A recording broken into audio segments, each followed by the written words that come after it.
machine that executes at the highest level. That's where we focus on billions of dollars in real estate. The chasing business, now all of a sudden I was attracting it. You're going to get a lot of no's before you get that first yes. You're not doing it consistently. You're everywhere all the time. People will take you. You have to outproduce your problems. It has everything to do with the mindset and the discipline. Don't try to be making a withdrawal before you've made a deposit. Focusing on the quality, not the quantity. Continue to move forward and grow.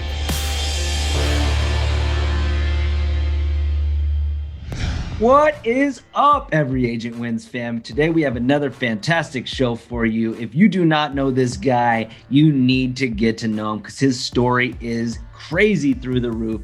We have Mr. Doan, owner of Realty Group out of Minneapolis, Minnesota. Doan has one of the craziest stories I've ever heard. He came over to the States from Vietnam when he was only 13 years old and now has become one of the most successful brokers probably throughout the country. He really has scaled and grown his business. He had 8 agents in 2014 and now has grown over to 580 agents at an independent brokerage, and he is still growing. This guy has turned away many people because they do not have the right mindset. That is one of his main superpowers, is mindset. He will talk to you about scaling and growing your business, also dive into the mindset of how he has grown and how he can help somebody else grow. He is huge on implementing systems. There is always a better system, and he talks about a lot about how people scale a little bit too early, where they don't have to hire out. They can do a lot of these things just by being much more efficient. So make sure to check this episode out. Doan, you're the man, and we'll be back right after these messages from our sponsor. So you're a new agent. You don't know where to start. You've done typical agent things like cold calling. Have you ever thought of selling your home? Hello? Tom? Hi, looking to sell your home? And doing open houses. You're not making any progress. So you download the Bellwood Agent and you follow directions provided. You find a seller. Bellwood likes the house. Within a few days, you get an accepted contract. You show the house. Bellwood buys the house. You get paid. You relist the property once flipped. You sell the property. You get paid again. You did this with no knowledge or experience. Rinse and repeat. Hey, Tom. Still looking to sell your home? Bellwood's buying.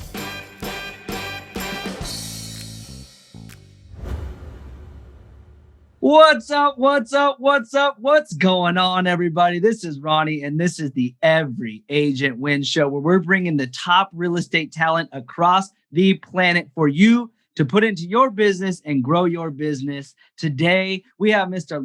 Doan, broker of Realty Group. How you doing, my friend? Awesome, man. I'm excited to be here. Thanks for having me. Oh my gosh, man. I'm honored to have you on with me, man. I've already learned so much off camera from you, and I'm looking forward to just learning a little bit more and for you to share your story, man. I've read up on your bio, and it is like blows me out of the water what you went through and where you came, man. Yeah, it's I think that's what one thing that I love to share my story all the time. Where you came from is not where you're going to end up. So, but it's good to know where you came from, that you learn from it, so then that way you can keep growing. Yeah, man. So yeah, let's jump right into this. Tell me a little bit about you. And for people that don't know you, I've learned a little bit about you, but I'd like to learn some more about your family, your work, and your hobbies, whatever you do, man. Tell me a little about you. Yeah, I'll go back a few years. So I'm originally from Vietnam. I came to America when I was 13 years old by myself. I have a 50-50 survival rate. So I tell people all the time, I'm a flip of a coin sitting here talking to you, right? So I'm very excited about life. I love, giving back and paying it forward. But I was one of those boat people back in the day. Vietnam's a coastal country. When America left the war, a lot of people left Vietnam because of the communists. And about 2 million people left the country, and most was by boats. That's why we were called the boat people. So you literally people smuggling. You buy a spot on this fishing boat, and it's a river fishing boat because there's a Mekong River that runs through a lot of Asian country. So then you would hide underneath until you get out to international water. And then that's when you see hundreds of people on top of a little fishing boat because we can go on top. So you remember history, reading books, seeing movie, that's pretty much how the boat people were for me, it was my third try. I was one of 153 people.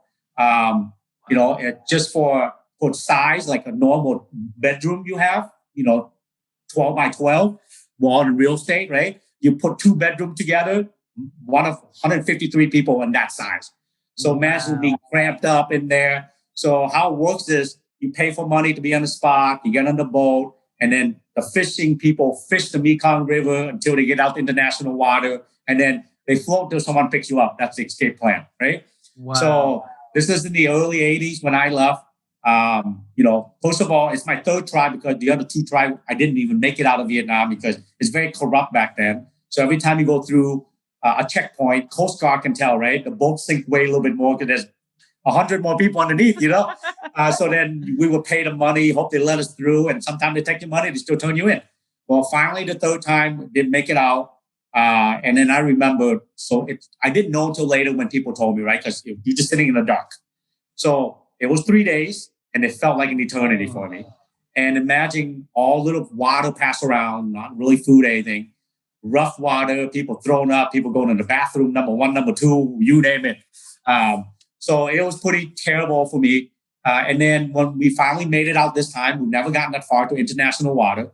And that's when everyone got to go on top. And I remember I was kind of being polite. I was taught as a boy, right, to make sure you always help people out. So a bunch of people went up on the top first. I was one of the last few to come on top. And Ronnie, I tell these people all the time, now I can remember even that feeling. It was like going from hell to heaven. Just imagine you all been outdoor, going to those satellites to go to the bathroom, right?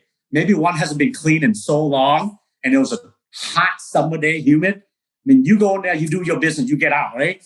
Imagine being stuck in there for 3 days, right? Wow. So that's the feeling.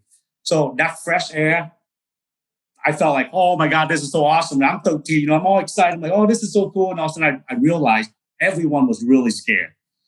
All of a sudden it hit me because we never gotten that far, of course.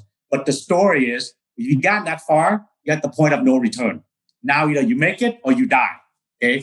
At least the first two times I got caught, I got to go home, right? So what happened then is you just float until some boat happened to pass by and they call into one of the nearest refugee camps that the Red Cross has set up. It was Malaysia, Thailand, whatever the country around us, Indonesia. That's if you're lucky, because this is in the 80s when the economy was bad as well. For those who are even older than me, probably remember those days. And a lot of the fishermen surrounding countries, Chinese, Thai, Japanese, they turn pirates because they're also a tough time, okay? And when we leave our country in Vietnam, the money printed on the paper is not even worth what it's printed on. So people would convert to jewelry. They would buy, necklace, jewelry, and that's money. That's how they take with them. So this ocean fishing boat, way more equipped than our river fishing boat. When we got in the ocean, we'll just float until someone picks us up. You can't maneuver, outrun anybody. They would find one of us, get on board, take all the gold, rape the woman, and sink the boat. And that's actually mostly killing because they take everything. They're pirates, right? They take your gas, your food, everything. So luckily for me, we never ran across a pirate ship. I did remember seeing floating bodies, so it must have been one recently nearby, right? 13 years old, seeing floating body in the ocean. Pretty scary because you're thinking, hey, that could be me, right? So we had about a day left of water, food, and gas or whatnot. And we got lucky. One of the commercial shipping just happened to pass by. So they called into the nearest refugee camp. I ended up in Malaysia. So my refugee camp in Wikipedia page, it's Bidong, which is B as in boy, I, D as in David, O, and G. So Bidong was nicknamed Hell Island at the time. It was considered to be the most heavily populated place on earth, Ronnie. I was one of 40,000 people in the size of a football field. Oh, my goodness. Now, I was an orphan. I declared to go to America. That's how I'm here now. And my uncle, who's my dad's brother, lived in Minnesota. That's how I ended up in Minnesota. So he sponsored me. So I was an orphan. I had a sponsor, and I was there for only 8 months. There are people there 4 to 6 years because when you declare to go to a country and you don't have a sponsor, you have to wait for a nonprofit or a church or someone to pick you up, right? So people were there 4 to 6 years, man. I was actually lucky only there for 8 months. Wow. So this next part is what I tell people a lot is it's my first night there on a refugee camp. And it finally hit me. Very crowded. I realized I've never been to a place like this before. And people kind of went to bed. And I went through the onboarding, if you call it that. I declare when I want to go through, fill out some paperwork, got my shot. So I found a little spot on the beach because I don't know anybody, right? And I remember just looking across the ocean and I was crying all night. Okay, so this pivotal moment defined my life that I didn't even realize till much later, because all of us have our why, and this time was my why. So I remember looking across the ocean and thinking, it just hit me like, shit, what just happened? Am I lucky or am I unlucky? Am I lucky that I made it, or am I unlucky that everybody I knew is in the other side of the ocean and I'll probably never see again? And my job was told to me, if I made it, figure out how to take care of myself and then figure out how to take care of my family back in Vietnam. I mean, you have kids, I know, 3 kids, you got a young boy yet and 2 girls. And imagine being a 13-year-old boy and that's the pressure you have, right? Can't even imagine. That was my first time I emotionally cried. I cried when I got hurt when I was younger, whatever. Because I kept thinking, wait a minute, am I lucky? Am I unlucky? What the heck is going on, So it went on for a while. And then finally I can tell people are waking up. The sun was starting to come up. And I remember at that moment, I was telling myself, put your freaking big boy pants on and go figure this shit out. Okay? You are lucky. So at that moment, I didn't realize that until later, that how great your mindset is, that I decided at that point, I'm a victor and not a victim. I could have gone through life and complained, right? I was 13. I was a boat person by myself. What am I supposed to do? But at that point, I decided I was lucky instead of unlucky. So I tell the story because of this.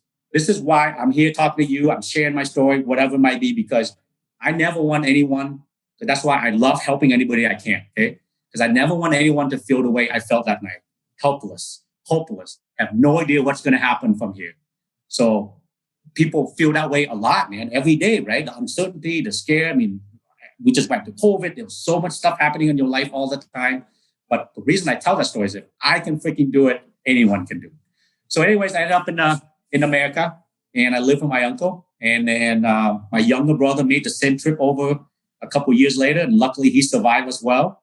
So camp life, someday we have more time, I'll share even more specific. But the second night when I actually went to bed, I couldn't sleep at all because I kept waking up to freaking rats the size of puppies. Okay. So it's very dirty there, And my brother ended up in a different refugee camp in Indonesia. Well, he didn't have rats, but he had snakes. Well, apparently the snakes eat all the rats, right? So he had to deal with snakes and I had to deal with rats. But yeah, so I got to America, lived with my uncle. And then when my brother came over, I was 18. I moved out and raised him. He was in 8th grade, put him through high school. I worked 3 jobs, went to University of Minnesota, got out of school, and I got into mortgages. That was my first 15 years in the industry. And then my last 14 in real estate. Jesus Christ, I'm trying to wrap my head around this right now. This is ridiculous, man. My lesson that I've learned, if I have a bad day, go talk to Long because you don't have it that bad. This is crazy, man. That's amazing, dude. That's a good point because I remember when I was in college and I lived in a dorm, and I remember back then at our age, it was like Star Trek was big, right? So something happened when the cable went down and there was no Star Trek that night. You would have thought the freaking war ended. Everybody was so sad. They were upset. I'm like, this is nothing. I mean, what I went through a couple of years ago, this is nothing. So now every time we have a closing, something stressful happen, that point of reference allow me to be a little more calm and balanced. I love it, man. I'm a big mindset guy. I try to teach my kids and trickle that down to them. Your problems really aren't that big. You know what I mean? We just need to talk through this. You'll be just fine. So, and that's very obvious to me why you have been able to be so successful. I mean, there's hands down, man, and mindset. And I think we'll touch on that a bit later, but and that's something that you teach in order to expand your people's minds underneath your brokerage. But I want to tap into your mind real quick and ask you, so you started this brokerage and it went in 2014, you said? 2009 when I started the brokerage, but 2014 when we actually grew the brokerage. So you grew the brokerage and you are currently sitting at 582 agents, correct? Yep. So 2009, I was an active broker. So I was actually practicing still. And that's doing the bank loan stuff. I got in on that. I closed 1,000 transactions my first 4 years. But 2014, now my business partner Mike and I got together and we said, let's grow the brokerage. We had 8 agents at the time. And so we brought on about 800 agents in about 5 years. But we actually, through attrition or people we let go, about 200 agents. So we're really big on keeping the right agents because at the end of the day, they have to have the right mindset. It doesn't matter what brokerage they are, they're not going to succeed. That's amazing, man. So I want to tap into your mind. Like I said, is if somebody is on here that is looking to either scale their business or grow a team or expand in any way, shape, or form, start a brokerage, what would be some ways that they could scale and grow? What's your advice on that? Yeah. So the very first thing, and we'll spend more on that later, is work on your mindset first, right? Because if you can't convince yourself that you can do this, you're not going to do it anyway, right? Because at the end of the day, every tip that you and I can share with everybody, they don't have the right mindset, they won't go do it. But with that being said, because we're in the people business, especially we're talking about real estate specifically, or mortgage or title, whatever you call it, escrow, is that at the end of the day, it's about people and it's about business. So let's start with the business piece first. So first of all, most real estate professionals go through all these stages. The very first stage is what I call consistent income. 85% of agents never get there, right? Mm-hmm. Because I know you're in Sacramento, I'm here in Minnesota. Most of places around the country, the barrier of entry to real estate is freaking low, right? My state is 90-hour classes. You pass a couple of tests, you're now licensed to help people with the largest financial transaction in a lifetime. I was at a NAR event. I remember talking about this to somebody. Someone's like, my state is 30 hours. And I thought that was already too much. I'm like, you got to be kidding. I go to Great Clip and get my hair. Nothing special. I even buy, I'm frugal. You look good, man. You look good. Thank you. I even buy the Great Clip card so I get the discount, right? There you go. I find out that they go to school for 1,500 hours to cut my hair. My wife, Northern Wisconsin, always tell me, hey, honey, let's go get the manicure and pedicure with me. I said, why? Well, all of the nail tech are usually Vietnamese. Well, they keep speaking Vietnamese. I don't know what they're saying. I want to bring you in and see what you can tell me. Right? And I come in, we chatted. I talked to them 300 hours. I mean, real estate, the largest financial transaction in their lifetime. We go to school, we go freaking do real estate. Well, because of that, everyone needs to know an agent, Everyone. So that's number one, to have consistent income. Stage number 2 then is to be efficient. Once you can do 10 deals a year, how can you do 20 deals a year and work less and do it better? That's the problem that people can't get past because most of them jump right to scaling, which is what we're going to talk about. Because they're like, hey, I'm doing 8 deals a year. I need an assistant. No, you don't. Okay, you can probably do 30 deals a year before you need an assistant. You got to get more efficient first. And then the very last one, which you can do anytime as you do better, is reinvest yourself so you can make residual income someday. So let's go through that efficiency. Process systems. Because system run business, people run systems. So you got to put in system and process to be so efficient that how can you go 8 deals to 15 deals and do less, right? Until you figure it out, you can't scale.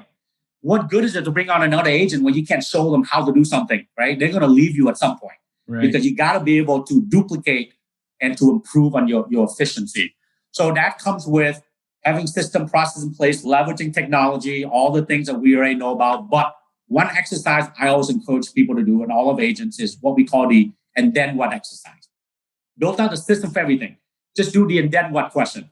Hey, if you want to do a listing process, okay, I got a listing appointment. And then what?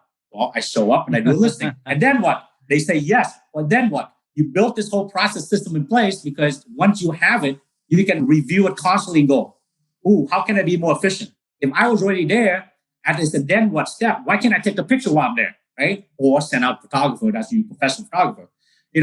I always have to send them for 3 signature. Well, how can I improve that to be one time I send them and have them sign everything? What if I go through the expectation up front? So later on, I don't have to take time to re-explain. If it takes me an average, by the way, the only way you can improve as well is track. You got to know your number. You got to track everything. Let's say it takes you on an average 6 hours to get a listing presentation and to put it all together to go sell it.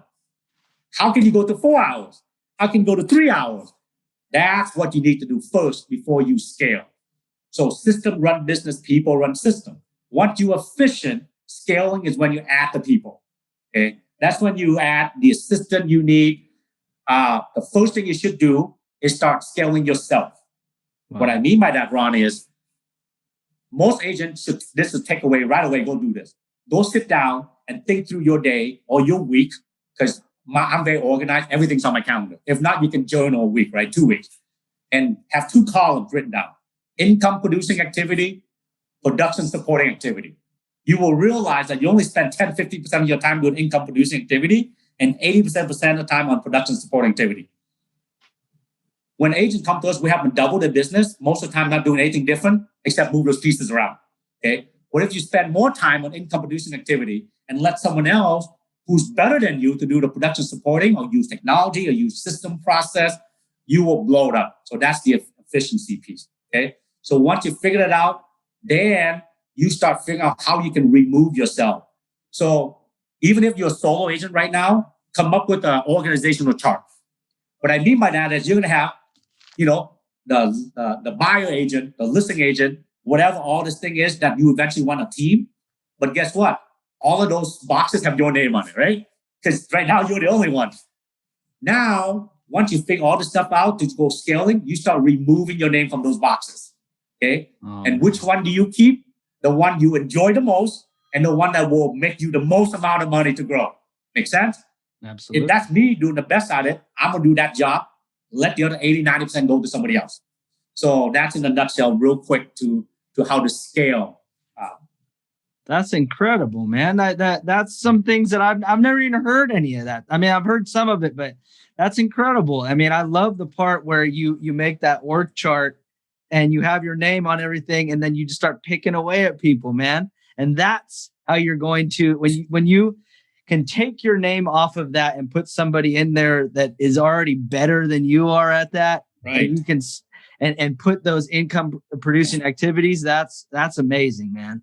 Yeah, because remember, in the beginning, you are working in your business. Your goal is to work on your business, right? And you can't work on your business if you're in the weed every day doing all the stuff. That's the hard part. Because successful people, Ronnie, have figured out how to leverage time. We all have the same amount of time, man. It's finite, okay? So use your time wisely, because once you figure that piece out, you can start learning how to scale, because first you got to scale yourself. That's amazing, man. I love it. That's great advice. Great advice. All right. So let's talk about, like, when an agent comes to you, I'm sure you get new agents, you get medium agents, and you get top producing agents. How do you take all of those and make them better and get them to the next point in their career? Yep. So besides teaching all the stuff I just shared with you, right? That's what we call a business or real estate IQ. It's like the how-to. Okay. Yeah. Once you learn the how-to, you all know all the technical stuff, how to do it. But the biggest thing we spend a lot of time is also EQ, emotional intelligence. Okay, that goes along with your mindset piece as well. Because when you deal with people, how can you deal with all this stuff, right? So, but what we do though is we sit down, and once we get them to buy in and all this stuff, what we do then is we believe in not a one size fits all, because you already set, right? Depends on their experience, their production, their background. Mm-hmm. There's no way we can just say, because I know many brokerages do and many teams do, you make this many calls, you don't knock this many people, you're going to be very successful. But we don't do that. What we do then is we sit down with them, we do what we call SWOT analysis, as you know, right? Strength, mm-hmm. weakness, opportunity, threat. Strength and weakness is you. Opportunity and threat is the stuff outside of you, right? But we do that also in a way that we learn more about them. So you know the DISC test, you know the Myers-Briggs test. One thing we really love is called the 7 styles of success. It's based on 7 different types of personality in the people business. So for example, this is my 29th year, Ronnie. So I cold call and I door knock before. I'm pretty dang good at it, but it's not my favorite thing to do. Matter of fact, I actually hate it. Okay? It's the worst. That's right. It's what we call the hunter style. Okay. That's one of the 7 personality things. So only 8.3% of the population supposedly are hunters, because over thousands of years we evolve. I don't have to tell my wife, honey, I'll see you in 3 days. I hope I come back with meat, right? I go down to the grocery store. I can bring back the nicely cut wrap, that I want. But the hunters love that. And I teach them how to hunt, and they will never go hungry. They want more deals, they go hunt. So they're like, hey, I'll make my 120 calls, my 2-liter bottle of Mountain Dew. I'm just calling the phone, right? I'm going to go do door knocking. Great for them, okay? I prefer to cultivate relationship with friends, families, sphere of influence. We call it the farmer style. You have to nurture a relationship. You have to do all this follow-up stuff. And then you have your expert stuff. first-time home buyer, luxury home, investment, condo, whatever you call it, okay? And then you have your lifestyle one, church people, bikers, musicians, people you hang around with. And then you have your hyper-localists, Sacramento, Minneapolis, whatever city you live in. I know you're big on doing a lot of video. In that model, that style, we call be the mayor of your town, right? In a people business, visibility is credibility. Use video, do whatever you got to do. So when they think of real estate, they think of Ronnie, okay? And then you have your billboard and your bus bencher style. Every one of us have a billboard guy or bus bench guy, right? In my market, we have a billboard guy. And then the last one's called your tribal style. It's your tribe, your peeps, people you identify with, veterans, women, African-American, whatever it is. Most of us have 2 to 4 of those. Very rare, you might have all 7, usually 2 to 4. We're a big firm believer that if you know those are your strengths, focus on it. Why beat your head against the wall on something you're not good at? If you go to a team that they said all you do is make the cold call, that's not you. You won't do it very long. You eventually will leave. Okay? So that's number one. And then we find out your goal. You want to do this many transaction. You want to make this much money. You want to build this team. It's different for everybody. Once you find out your goals and who you are, we help you reverse engineer back a business plan. Okay, based on that, we call it the playbook. Based on what you're telling me, who you are, this is where you want to go. Based on your experience, your commitment, you might have kids, whatever it is. You should do more of this, do less of this, use this platform, don't use that platform. That's one thing that we're really good at. I love it, man. You personalize everything. It seems like the whole experience is personalized, and you're treating them like they're a client of yours, which and I think a lot of brokers and owners do not do. So you're putting out this whole platter and you're allowing them to pick what they like, which I love, man. Yeah, that's so good that you actually even said that, right? We have what we call an inverted model. Instead of they work for us, we actually work for them, because without them, we don't have a team of brokers, right? So we do treat. Yeah, mindset. That's right. Mindset. I love it. So that piece was really, really great. The buffet style where they can pick what they like. But what's one thing that you teach every single agent, or rather if they're on your team, or what can one thing every agent can put into their business right now and it would help? Yeah, for sure is perfect daily schedule, I think, right? Again, back to mindset too, right? But the one thing we really spend a lot of time on is that we think about personal growth. We do a lot of training on how to do real estate as well, but about personal growth, because in the people business, that's what we do. We don't show up to work running. We turn the switch on, or we put a uniform on and we go to work, right? You are who you are. Your business will grow if you grow. So we focus a lot on that kind of stuff. But the one thing I would say is understanding your schedule. Why I say by that is, in our industry, it's not like most jobs where you show up and you punch in the clock and you stand and you know what you're supposed to do, okay? Let's say even call McDonald's. If you're a cashier, you should go there and you take an order, you punch it in, right? You know what you're supposed to do. In our line of work, it's not structured at all. That's why I think most people fail. So you need to go to your calendar and then decide. For me, many people know I'm really big on time management, because I want balance in my life, right? I also have a personal life, whatever. My work schedule, my team knows, I work Monday to Thursday, 9 to 4. Okay? Friday, 9 to noon.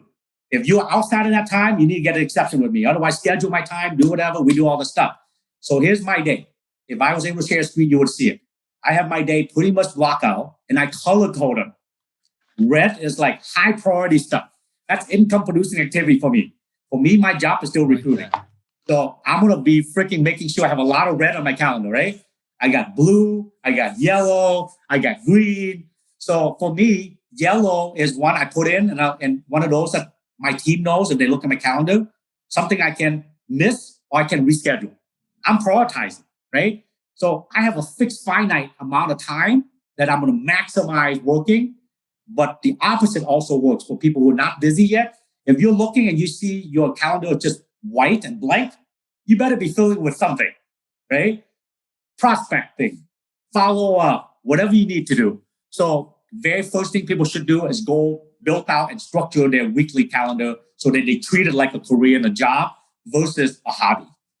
I love the color coding, man. I love the color coding. And that's something that I'm going to take and implement right now. Is I love that, because we all can put something in front of things, right? And if you have that color code, just that simple reminder, I think that's so great. I love it. So I was going to ask you, okay, so what's one person or something? I know you do a lot of reading and you do a lot of video watching, and we all do, right? And I always like to get your perspective as somebody that's doing it at a very, very high level. What's somebody where somebody could go follow or read a book or something that has changed your life that you can maybe pay forward? Yeah, one thing I'm really big on is I can always learn from anybody, right? I mean, most of us need to have the growth mindset versus the fixed mindset.